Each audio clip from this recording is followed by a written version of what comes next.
the best films. Oh, we're flying high indeed with Eclipse Cinemas in Bundoran, and Collie Mac Pháidín, my old buddy, is on the end of the Zoom. Hello. Yeah, to think, 8 years ago when you said, will you come in and do like something about a movie once or twice, that I would still be here waffling on, that we'd have all some of these franchises didn't even exist when we started. Now they're on like number 4, number 5. But we're still here, we're still fighting. If anything's the motto of this year, surely it's that. That's it. Speaking of franchises, I guess no better place to start than The Matrix Resurrections, which opened last night. Last night, yes. I had a sneak preview, of course. One of my joys of this year is having the keys to the projection room. So, lots of people are going, which number is this now? So it's number 4. It was quite a while since the first 3, and we find ourselves with The Matrix. Suddenly Neo is back to being Thomas Anderson. He's still stuck in a sort of dead-end job in front of the computer, except this time he's a hugely successful manager or game designer of this game called The Matrix. But everything about it seems kind of familiar to him. And there's this girl in the coffee shop that he keeps on looking at and goes, don't I know you from somewhere? I think we have a clip who will give us a little bit of the atmosphere. There's always a girl in the coffee shop. Yeah. We can't see it, but we're all trapped inside these strange repeating loops. Billions of people just living out their lives, oblivious. But this is the moment for you to show us what is real.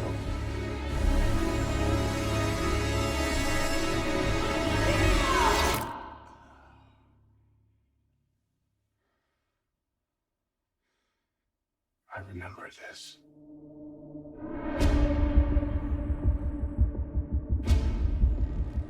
So deja vu. And yet it's obviously all wrong. Maybe this isn't the story we think it is. They taught you good. Made you believe their world was all you deserved. But some part of you knew that was a lie. Some part of you remembered what was real. It's so easy to forget how much noise the Matrix pumps into your head. Something else makes the same kind of noise. War.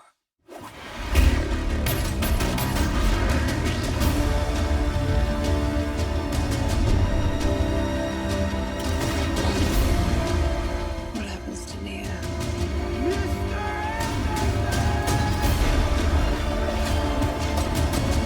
The most important choice in Neo's life. It's not his to make. She believed in me. It's my turn to believe in her. Part of me feels like I have been waiting my whole life for you. If you want to see Trinity again,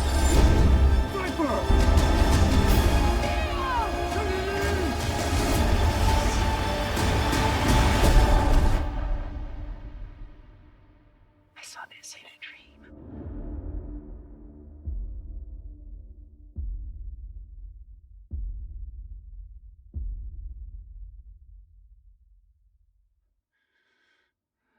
My dream ended here.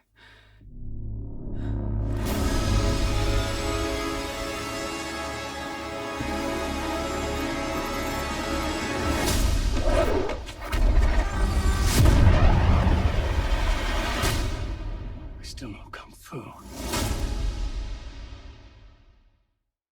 Told me the clip earlier on. You said use the bit where he's sitting in front of Doogie Howser, and I was like, "Oh, that's funny," and it actually is Doogie Howser. Yeah, it is Neil It's Patrick Harris. Yeah, Garris.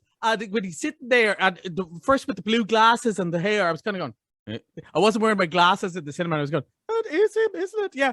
And that kind of sets up where we are. And people who know the movie, and particularly, I think, people who know the second and third one will probably jump ahead a little. I absolutely adored the first Matrix movie. I enjoyed the sequels, but couldn't quite remember what had happened. This, you don't need to have seen it. This fills you all in. And it works on several levels. Now, I have to say, one of the problems with being a groundbreaking movie is you can only be groundbreaking once. So, all the people that came out of the cinema yesterday kind of said, what do you think? And all of them probably did say, look, it's not as good as the first one because it couldn't be, because we've never seen anything like the first one before. You can't reimagine that. However, they all really enjoyed it. And I have to say, I did too. It's really clever. It's very, meta. There's lots of references to itself, and and there's loads of puns. I love the fact that the coffee shop we were talking about is called Simulate. Right in the game, I just go, yeah, well done, pal, well done. And there's loads of that stuff. Is it a dream? Is it not? All the White Rabbit stuff from the first movie, all the music, and there's a lot about it's the same movie but flipped and so on. Look, if you really like people looking cool, you will enjoy this. All the stuff from the first movie, the amazing action. There's one scene where it's called The Swarm, where all used to be Agent Smyth. I don't know if you remember. I don't know, were you a fan of the first movie? No, we weren't a fan of the first movie, were you? Did you watch the first movie? Oh, no. You still should watch the first movie. It is brilliant. But does the bad guy can turn into anyone in the world. In this case, they could take over huge swarms of people. And there's a bit there I actually may have sworn out loud in the cinema because wow, this is something else. Like you did when we watched Bond together. When something happened, you went, oh my God. But there's a couple of really mind-bending effects and shots in this. It is really entertaining. Keanu's great, but I have to say, it's Carrie-Anne Moss who steals the movie. And maybe it is just in Hollywood to have an age-appropriate romance is unusual enough. Keanu's in his 50s, so is she. They both look amazing, but she is so cool in it.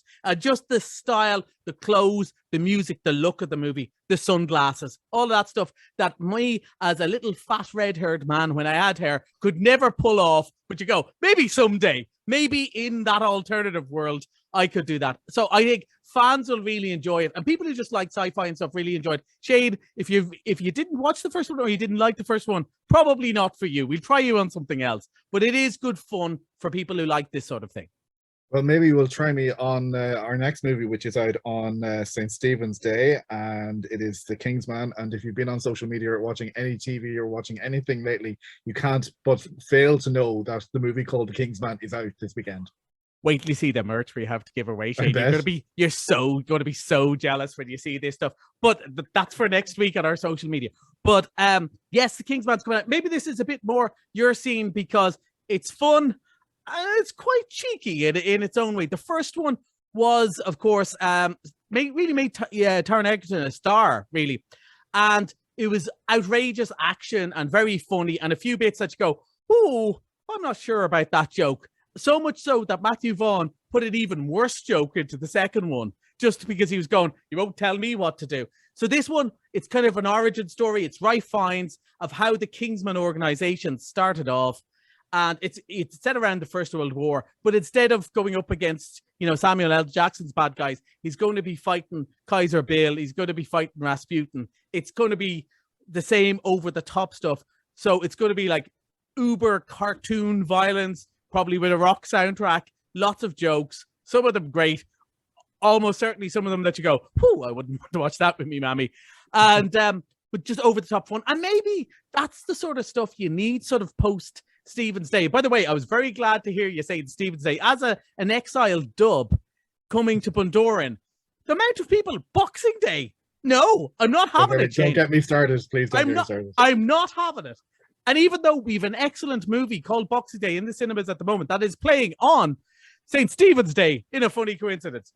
But anyway, I think maybe this is the antidote when we're all a bit full of turkey and cake and stuff like that, just to see a silly action movie. It's great that we've so many sensible movies and Oscar contenders coming out over the next few months. But this time of year, you do want to leave your brain at home, as you always say. That is those sort of movies. And that's what we've got this Christmas for you.